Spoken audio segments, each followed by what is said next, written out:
Hey guys, Delman here with another video for you guys on Star Citizen Megaships. As voted by you and very wisely chosen with 7 votes by you guys is the Genesis Starliner. Now I've really wanted to do a video on the ship in more detail because it's an amazing ship. It's really cool. I have done a video on the role it does in the verse under my Star Citizen role series where I covered all the various roles in Star Citizen. There are still a couple I haven't covered yet that I'm going to be doing in the future. So let's jump right in and learn more about the Genesis Starliner together. So, the Genesis is yet another landmark in Crusader Industries, a proud history of transport designs. The ship utilizes award-winning manufacturing techniques and the highest quality parts to create one thing, a next-generation passenger ship at a price that won't break your budget. Crusader Industries' proprietary Neo-G engine technology offers some of the most efficient flight for a ship of its size. So we'll jump into its stats and then we'll go into more detail of this vessel. Alright, so let's look at the stats. Focus passenger transit, length 85 meters, mass 275,625 kilograms, max crew of 8, cargo capacity of 403. Now, you've got to take this in mind, folks, that the max crew is basically the staff aboard these ships. A lot of people have been looking at ships and seeing the max crew and thinking, oh, well, that's not very many at all. That's not including passengers. You will be able to hold a few more than that, trust me. And with the Genesis Starliner, it's a passenger transport craft, so it's going to need to hold quite a few people, as you can imagine. So yeah, let's read on more about these stats. Primary engines, Tier 7. We have 4 Tier 7 engines. That's pretty powerful for a ship of this size. And then we have, right, so these are the maneuvering thrusters. We have Tier 2s. We have 5, 10, 15. So 16 maneuvering thrusters of Tier 2. That's a lot of maneuvering power. But for a ship of this size, carrying that many passengers, I mean, I'm not surprised. Powerplant. Now this is interesting.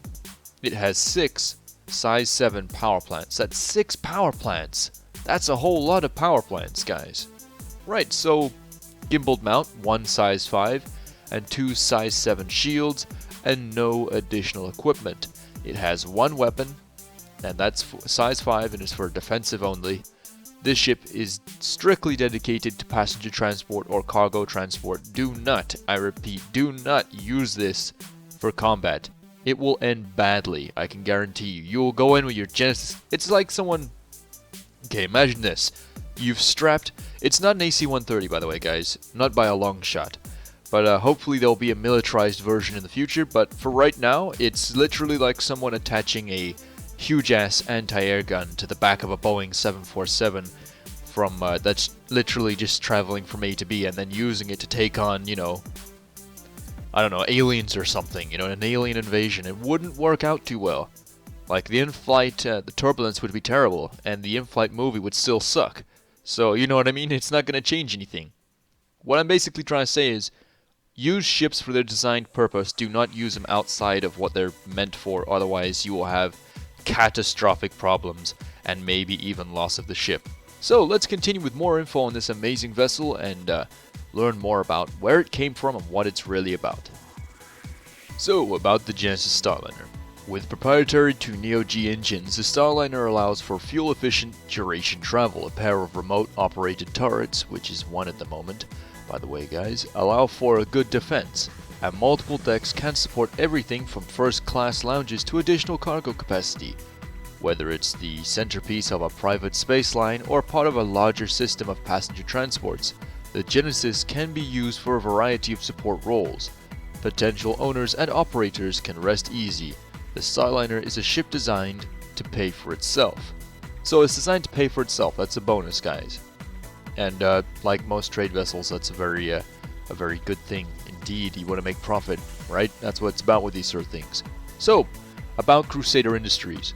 Crusader Industries, headquarters in the Stanton system, is the United Empire of Earth's premier passenger/freight transport development company. Crusader designs are produced in the Stanton system, but are a common sight throughout the galaxy, ubiquitous in both private enterprise and military support roles. The LH-307 Genesis is Crusader's mid-range passenger spacecraft, which has found success in a variety of roles around the galaxy. Crusader produces a number of other civilian space frames, ranging from small in-system commuter transports to high-capacity superliners. So the military variants you can imagine are for transporting goods like military goods and troops around, like, shuttling troops off and on planets and from, system to system and stuff like that. It is a pretty good workhorse for that sort of stuff. Starliner philosophy. One of the dreams when planning Star Citizen was to go beyond the typical space sim experience. We've built a lot of ships along traditional lines. Fighters, bombers, battleships, and carriers all have a natural and fun gameplay role in the world at war. Ships like the Orion, the Carrack, the Reclaimer all come naturally too. Mining asteroids, exploring new worlds, are all types of gameplay that fall naturally into our universe. But with the Starliner, we're introducing something new, a ship that doesn't have a naturally apparent style of gameplay. We've said it again and we'll say it again. Over the past 2 years, we want Star Citizen to be a living, breathing world, which means spending resources building out and building up ships that would exist in the real world, even when they aren't combatants or adventurers.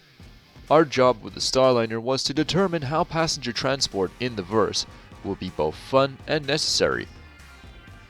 From safety features detailed below, to a plan of how to make the passenger transport fun, interesting, and rewarding for those who choose to fly the Genesis. Right, so I'm going to quickly jump here into potential variants. Right, transit companies use several different configurations of the Genesis Starliner, usually classified as a luxury mid-range essential bare bones, because every Starliner is significantly modular. So this is very good news, guys. They're very modular. It means we'll be able to swap things out on them. So yeah, let's continue. There are no one standard example of each type. More complex models simply carry fewer passengers, but with additional amenities, lounges, food options, personal quarters. The essential module focuses more on bulk cargo and less on crew and passenger comfort. The model available in concept sale today is a 40-person mid-class range. So you'll be able to transport 40 people around. That's a lot of people. But yeah, I really like that. It's pretty cool. We'll need at least 3 of these to transport a lot of the org around if everyone was on at the same time. It'd be kind of interesting, actually. So yeah, let's dive in here. Private individuals have also been known to purchase Starliners for their own use, most frequently outfitted yacht style with individual cabins. The frame is frequently used by professional racing teams who modify the interior to store repair small racing ships like the M50 and their support equipment. The United Empire of Earth and military also modifies the standard Genesis space frame for a number of different roles, including a troop transport. Imperator 1, a highly customized Genesis Starliner with added security and luxury features, is used to ferry the sitting Imperator when in travel off-world. So guys, basically Air Force 1 is identical to Imperator 1. It is the space equivalent. And what I was trying to get there was, to you guys, was the ship here that can be modified for your desired purpose. But when you've bought it, you've say you bought it in November sale or you bought it in the concept sale, you got to remember you're getting the standard transport variant, but that's a good thing because you have lifetime insurance on it. That's pretty important for something like this because it's not going to be particularly good at defending itself stock, and it will get shot out the sky quite a few times by pirates and things like this if you fly into areas where there's known to be pirates. Or you can always hire a couple of people from Death Corp to come with you and protect you. So yeah, let's continue here, guys. Right, guys, let's read the Q&A on this ship now and learn more, about what they're trying to get across and what people have asked on the ship. And I think reading the Q&A on these sort of ships really does help paint the full picture because there's still a lot of mystery wrapped around these ships in terms of how they're going to operate and things like this. So let's see what the Q&A has to say. Will you mainly transfer NPCs or players? You will chart your own course here. We envision 3 types of Starliners in the finished universe. Those run by players transporting NPCs, player-run business. Those who run by NPCs to transport both NPCs and players who need to get from place to place. without a ship, and then those run by players who adapt them for their own purposes, which is a long way of saying that you'll be either able to use your Starliner to run passenger missions, or you'll be able to chart your own course with other players, like any other ship in the verse. Basically, there is a chance you will pick up players as well, by the way, guys. So when you're transporting NPCs, there is every chance a player could buy one of your tickets and get aboard your ship. He will have no clue that it's run by a player, and you will have no clue that they're on board. That's the way Star Citizen is supposed to work. You won't know if it's an NPC or a player unless, you know, you have a Passenger 57 moment, if anyone has seen that movie. How modular is the Genesis Starliner? Does it have the ability to function similarly to multi-role ships such as the Constellation, or should we expect more of a ship similar to the Reclaimer that's focused largely on more of a defined role?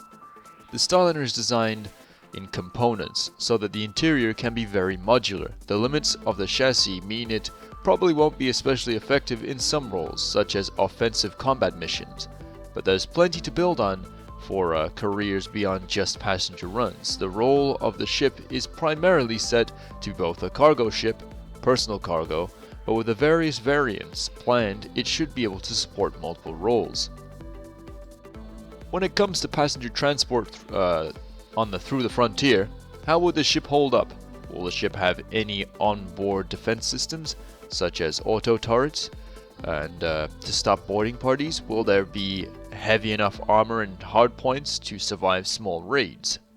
As of right now, defensive for borders and stuff will be handled by the crew, and such the same way as border defense on any other ship. With all the customizability of the Starliner, there should be plenty of room to install additional defenses if they are so desired. The ship is pretty sturdy and heavy, so expect the ship to have decent armor to withstand an attack, but do not expect it to go toe-to-toe with a dedicated fighter ship.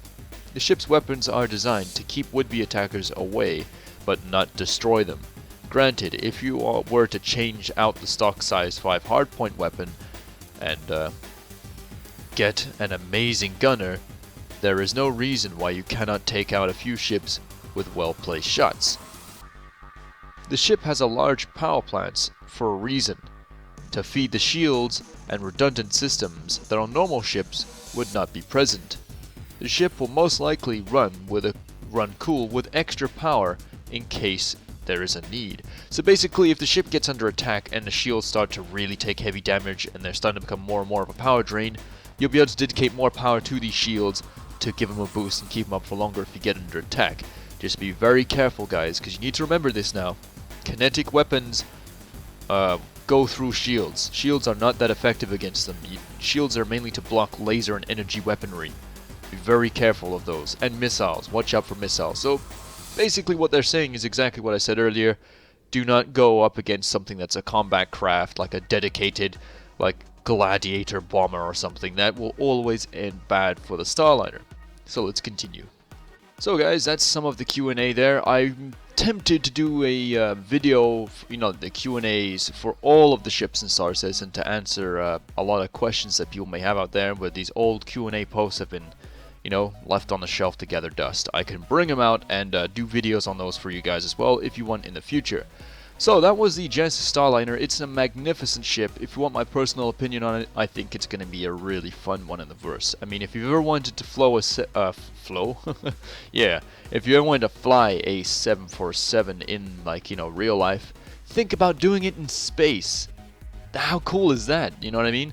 Going from, through different atmospheres on planets. Because, put it this way, you could be flying your Genesis Starliner and doing tons of missions and stuff like that with this thing, transporting people from A to B. You get really well known. And then a new route opens up for you, which is some, shabby, crazy sort of system where there's planets that have really toxic and dangerous atmospheres. But you're such a highly recommended pilot. You go down there and you're flying your Genesis Starliner, and it's nothing like what you've flown in before. You go into the planet's atmosphere, there's green clouds, there's lightning, all sorts of turbulence, engine problems, where your engines are getting affected by the atmosphere and you've got to compensate for all that while carrying all these passengers. How cool would that be? Little lights start blinking in the cockpit. It'd be awesome. So yeah, if you can just imagine that sort of an adventure is what sort of stuff you'll have in a Genesis Starliner. even flying passengers from A to B, and then all of a sudden having a Vanduul attack happen, so all these Genesis Starliners have to evacuate a planet as the Vanduul are attacking. Imagine transporting people out of there as the attack is happening. How cool would that be? But yeah, I'd highly recommend this ship. I do love it. It's pretty awesome in the verse. I hope to save up the credits to get one at some point. But yeah, thank you guys so much for watching. This has been another mega ship video. Remember what to do, guys. You vote for the next ship by typing the name of the ship in the comments, followed by the word next in capitals and in brackets, please. And then I can see which ones are the normal comments from the votes. And don't vote twice. That doesn't count, okay, guys? Just saying, because I've seen a couple of people doing that. And, trying to hurry through the votes and write them all down, because quite a few ships you guys voted for. Like, some people were voting for the Javelin, some people were voting for the Orion, and the Polaris. Those are the top 3 favorites, so I'm guessing the next video could possibly be on one of those.